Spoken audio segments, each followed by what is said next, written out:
Buenos días, soy la doctora Cora Legarreta y les voy a presentar casos clínicos de enfermedades intersticiales pulmonares. Las enfermedades del intersticio pulmonar, si bien son un grupo bastante amplio y heterogéneo de enfermedades, comparten ciertas características clínicas y funcionales. En general, los síntomas que presentan los pacientes son la disnea y la tos. Esto claramente no de diferencia de otras enfermedades pulmonares. La presencia en la radiografía de tórax de opacidades intersticiales difusas y, funcionalmente, restricción con alteración del intercambio gaseoso. En este caso, la difusión de monóxido de carbono que se va a encontrar alterada y pueden presentar también caída de la saturación con el ejercicio.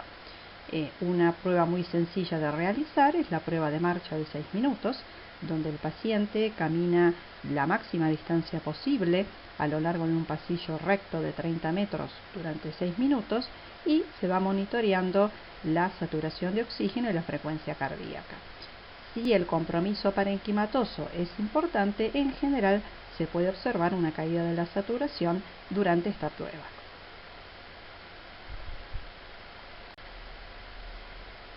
Esta es una clasificación del 2002 de las sociedades americana y europea de medicina respiratoria, que no es que uno tenga que memorizarla, pero nos permite tener una idea de los diferentes grupos de enfermedades intersticiales. Entonces, en primer lugar, tenemos aquellas enfermedades pulmonares difusas o enfermedades intersticiales de causa conocida, el grupo de las neumonías intersticiales idiopáticas, aquellas granulomatosas y otras enfermedades intersticiales. Dentro del grupo de las de causa conocidas tenemos aquellas que están relacionadas a las drogas, las secundarias enfermedades del colágeno, exposición a polvos orgánicos e inorgánicos y también las relacionadas con la radioterapia. Dentro del grupo de las granulomatosas tenemos la sarcoidosis y las neumonitis por hipersensibilidad y enfermedades muy poco frecuentes como la LAM o linfangioleiomyomatosis, la histiocytosis X y también el grupo de las neumonías eosinófilas. Esta es la última clasificación de las neumonías intersticiales idiopáticas, donde tenemos el grupo de las neumonías intersticiales idiopáticas principales, las raras, y también un grupo de inclasificables. Aquí lo que yo quiero resaltar es que dentro del grupo de las idiopáticas principales, la más frecuente y la más importante es la fibrosis pulmonar idiopática. ¿Cómo se realiza el diagnóstico de estas enfermedades? En general, el diagnóstico se realiza a través de una discusión interdisciplinaria, donde se recopilan los datos clínicos, y esto está a cargo de los neumonólogos. Se hace la interpretación de las imágenes radiológicas, y para esto muchas veces hay radiólogos expertos en este tipo de enfermedades, y también interviene en el caso de que haya muestras de broncoscopía o muestras de biopsia pulmonar el anatomopatólogo. Entonces comenzamos con el primer caso clínico. Este es un señor de 65 años de edad que consulta por un cuadro de un año de evolución caracterizado por disnea, también refería a tos seca y tenía una radiografía de tórax anormal. Aquí podemos ver una placa de tórax frente, que en este caso no está bien penetrada, pero uno puede ver que hay opacidades de aspecto reticular, que son bilaterales y que predominan en los lóbulos inferiores.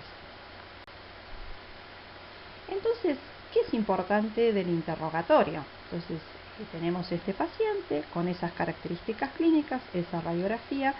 Bueno, es importante la edad y el sexo, porque hay determinadas enfermedades que son más predominantes en el hombre o en la mujer, y también la edad.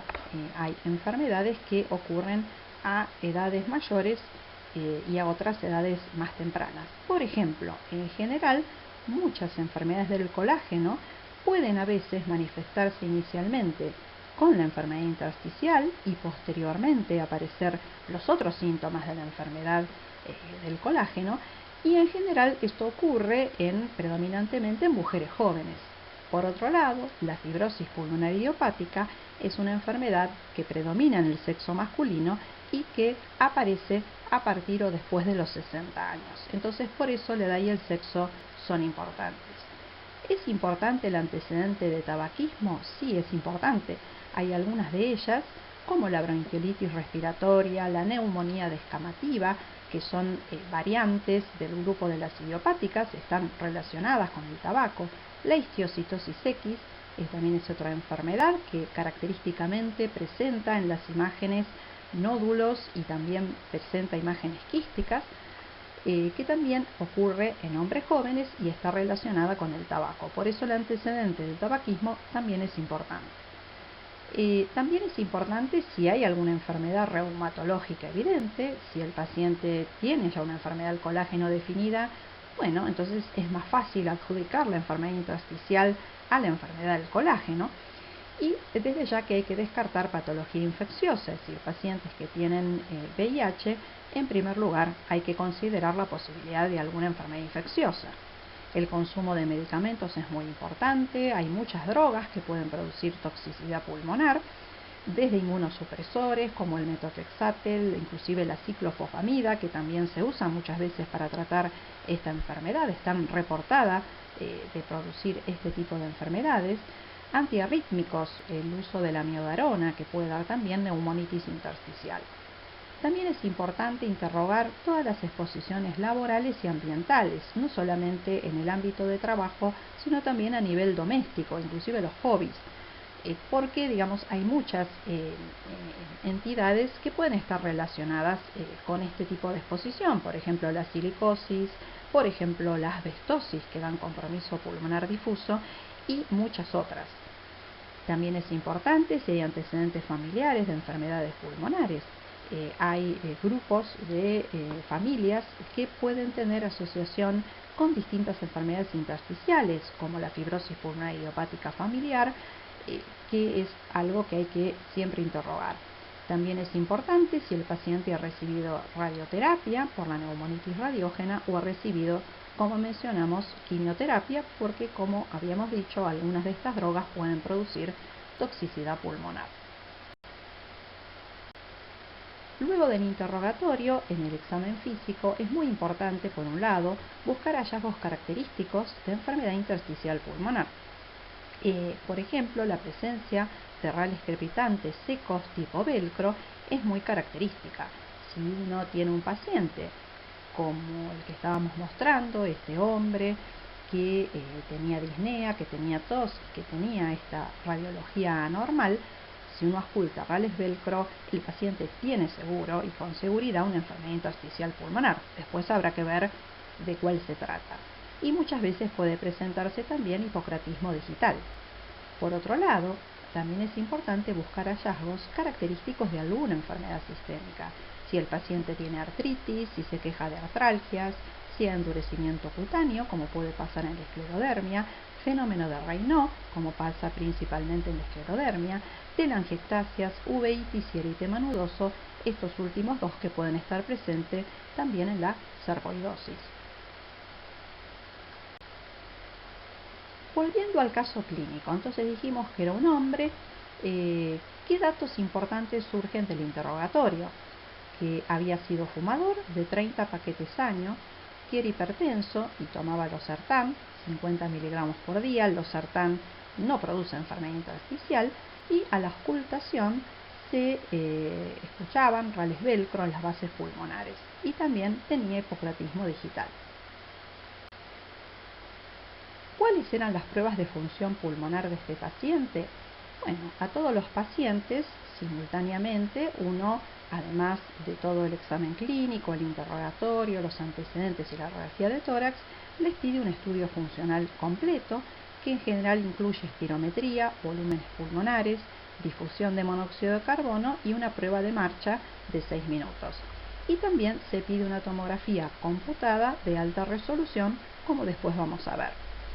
En la espirometría ¿qué es lo que esperamos encontrar? Y que el paciente tenga una pérdida volumétrica y que tenga, por lo tanto, un patrón de tipo restrictivo. Fíjense ustedes que la relación FV1-FVC es de 84, claramente por arriba del límite inferior de ese paciente, que es de 61, o sea que la relación está conservada.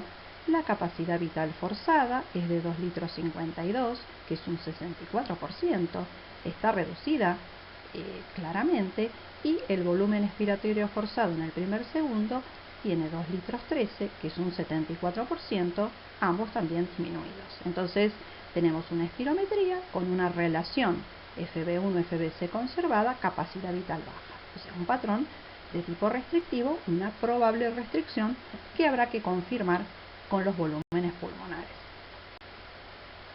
Bueno, y los volúmenes pulmonares, que están medidos en este caso por pletismografía, corroboraron que el paciente tiene una TLC, es decir, una capacidad pulmonar total, que está disminuida.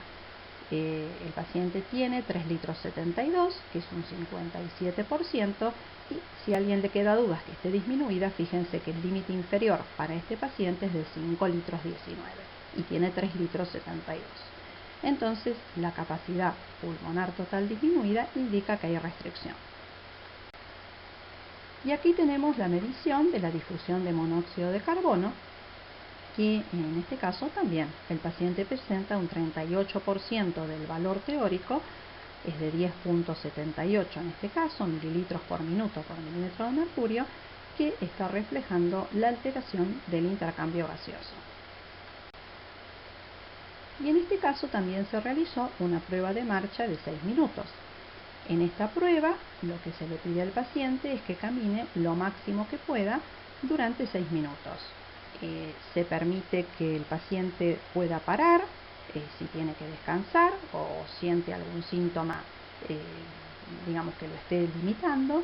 También puede caminar más despacio si es necesario, pero la idea es que el tiempo sigue circulando y uno mide los metros que se caminan en 6 minutos. En este caso podemos ver que el paciente caminó 330 metros en total, o sea que caminó menos porque tenía un valor predicho, teórico, esperado de 503 metros. Y fíjense que en el minuto 5, y acá está consignado por el técnico que realizó la prueba, se detiene por disnea, o sea que el minuto 5 no caminó.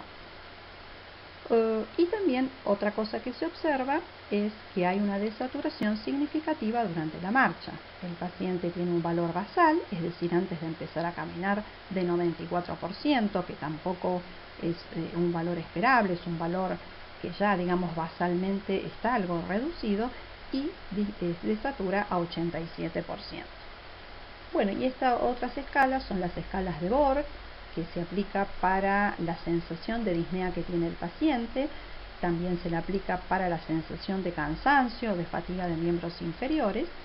Y bueno, el paciente parte con nada, basalmente, y al terminar la prueba tiene una disnea de grado 4, algo severa, y para las piernas de 2, leve.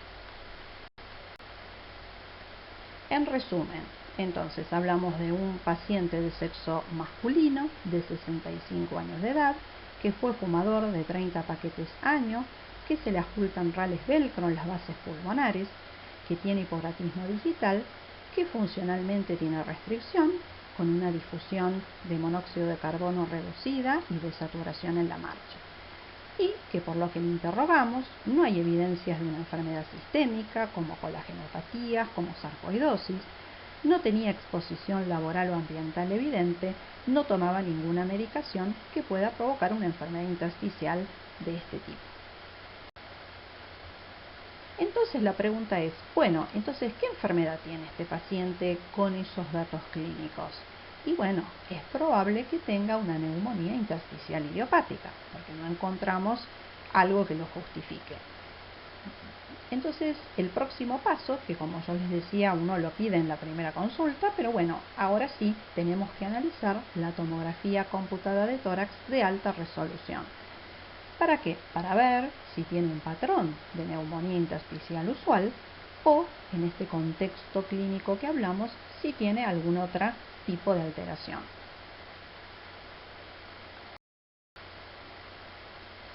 Entonces, ¿Cuál es el patrón de neumonía intersticial usual? Y les repito que uno está buscando ese patrón, descartar ese patrón o confirmarlo en las imágenes en este contexto clínico. Es decir, un hombre exfumador y mayor de 65 años y sin evidencias de exposición laboral ambiental, sin evidencias, sin consumo de ninguna droga que puede provocar esto y sin evidencia de una enfermedad del colágeno, por lo menos clínicamente evidente.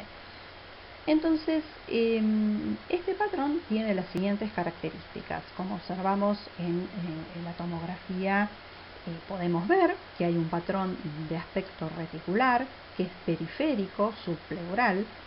Si miramos la imagen de la derecha, hay un predominio en los lóbulos inferiores. Siempre hay un gradiente, es decir, que hay menos alteraciones en los lóbulos superiores y las alteraciones progresan o predominan en los lóbulos inferiores.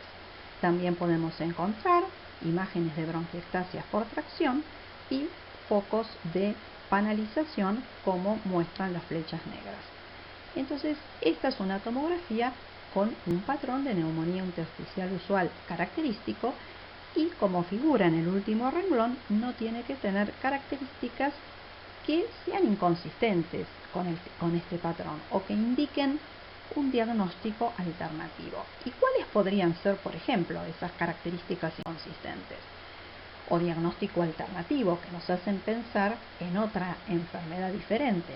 Bueno, acá comparativamente hay una tomografía a la izquierda con el patrón que mencionábamos recién y a la derecha tenemos otra tomografía y fíjense que esto es totalmente inconsistente con el patrón que veíamos.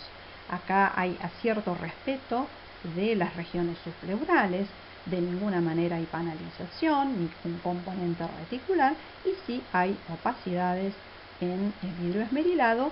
También en este caso predominaban en los lóbulos inferiores, pero es un patrón muy diferente.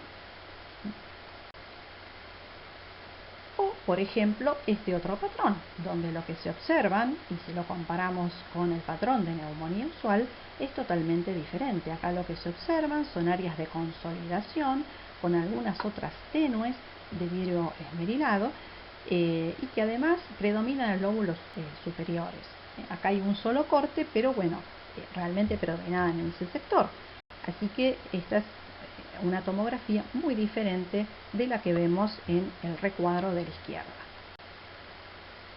Entonces, volvemos al caso clínico que estábamos viendo. Entonces, es un señor de 65 años que fumó 30 paquetes año, que se le ocultan rales velcro, que tiene hipogratismo digital, que no tiene evidencias de una enfermedad sistémica, que no tiene exposición laboral ni ambiental de relevancia y que no ha consumido medicamentos que puedan producir enfermedad intersticial.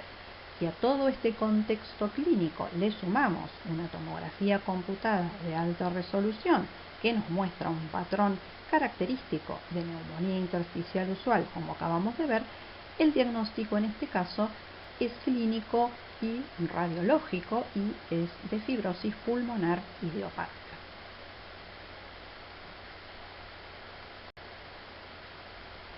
Este es otro caso, más fácil para diagnosticar, ya que se trata de una mujer de 38 años de edad con diagnóstico de esclerodermia. Entonces, la esclerodermia es una enfermedad del colágeno que muy frecuentemente se acompaña de enfermedad intersticial pulmonar. Ella refería 6 meses de evolución de disnea de cuarzo.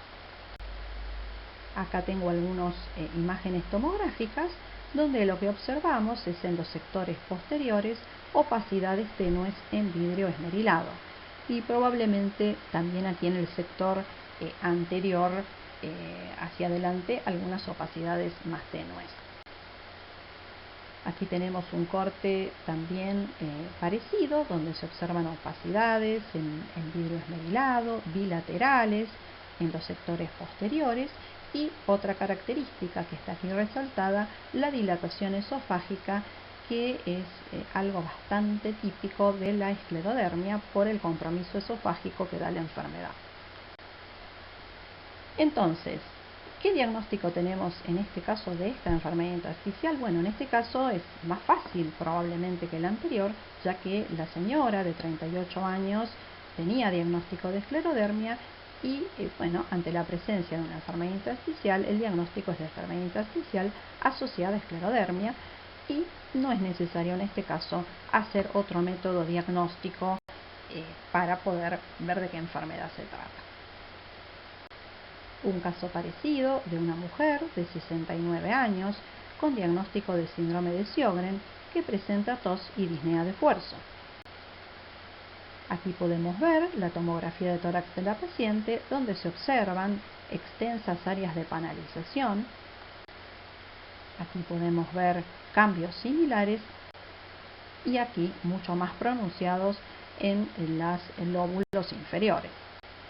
Entonces, en este caso, también es una mujer, los datos clínicos de 69 años, tiene síndrome de Sjögren confirmado, enfermedad intersticial pulmonar y el diagnóstico es de enfermedad intersticial asociada a síndrome de Sjögren. Obviamente que también en estos casos se le solicita pruebas funcionales respiratorias. Bueno, aquí yo en este caso no las tengo, pero también uno le pide espirometría, volúmenes pulmonares, difusión y test de marcha para poder ver cuán importante es el grado de compromiso pulmonar y también en el caso de un tratamiento poder monitorear la evolución de la enfermedad. Acá tenemos otro caso, una mujer de 68 años, no fumadora, que tenía antecedentes de hipertensión y tomaba losartán. Ya dijimos que el losartán no suele producir este tipo de problemas. Se quejaba de disnea de esfuerzo y tos seca. Al examen respiratorio era normal, no se ocultaban rales. A veces depende de los cambios parenquimatosos que haya. Muchas veces pueden escucharse rales. Si hay cambios fibróticos, sí es común escuchar los rales velcro. Y saturaba respirando aire ambiente 96%. Y ella tenía contacto con aves. La tomografía de tórax mostraba, y ahí lo ven con las flechas rojas, nódulos pobremente definidos de distribución centrolobular. Otros cortes mostraban opacidades en vidrio esmerilado y también cuando se tomaban tomografías en expiración se observaban zonas de baja atenuación que se interpretan como atrapamiento aéreo por compromiso de la vía aérea pequeña.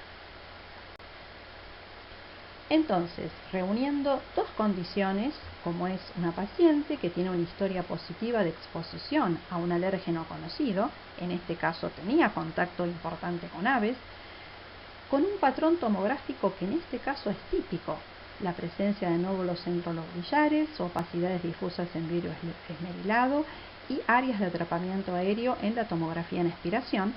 Entonces, la sospecha de neumonitis por hipersensibilidad, en este caso por antígenos aviarios, es alta.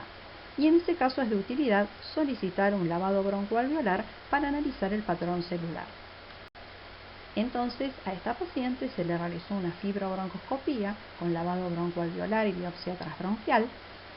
Y en el lavado broncoalveolar presentaba 70% de macrófagos, 29% de linfocitos, donde lo normal es que sean menor al 15%, es decir, que presentaba un patrón inflamatorio con linfocitosis. La biopsia transbronquial mostró hallazgos incaracterísticos. En resumen, una señora con historia positiva de exposición a antígenos aviarios, con un patrón tomográfico típico de neumonitis por hipersensibilidad y con un lavado broncoalveolar que muestra un patrón inflamatorio con linfocitosis, tenemos un diagnóstico de confianza importante de neumonitis por hipersensibilidad.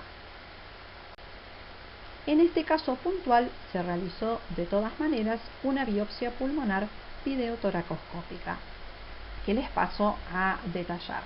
En los cortes de los tres lóbulos, lóbulo superior derecho, lóbulo medio, lóbulo inferior derecho, se observan en intersticio alveolar y peribronquiovascular infiltrados de células inflamatorias mononucleares. Ocasionalmente también se observan pequeños granulomas pobremente formados con histiocitos y células gigantes multinucleadas.